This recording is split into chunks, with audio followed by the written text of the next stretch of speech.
Hi, Hayden from Perth Aquaponics. I'm just down here at the Perth Home Show.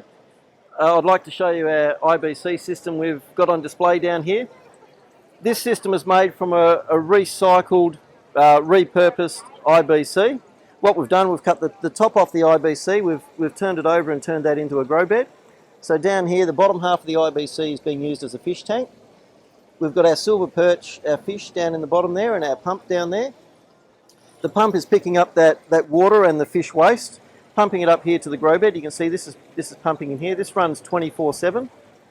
So this grow bed is flooding and draining by the use of what's called a bell siphon. You can see the water level is up to here at the moment. That's actually slowly filling up that grow bed as the pump is pumping the water in. This is our bell siphon over here.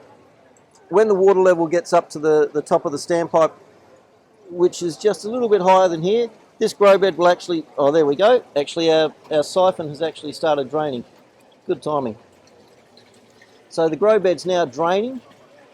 This grow bed, you can see it's draining very quickly. That'll drain down to about here over a period of about 1.5 minutes, 2 minutes. The siphon will cut off and the whole process will start again. So up here in the grow bed we've got a mixture of vegetables. We've got, lettuces, cos lettuce, we've got some basil. The system, the grow bed, contains expanded clay, which is a nice light porous material that provides a nice surface area for the beneficial bacteria that are required within the system. This entire system here uses about 1/10 to 20% of the water of a normal soil veggie garden, so it's very environmentally friendly, very low water usage, and it's built using recycled materials. So if you want to see the system in real life, come on down to the Perth Home Show or drop into our showroom at 171 to 174 Abernethy Road in Belmont.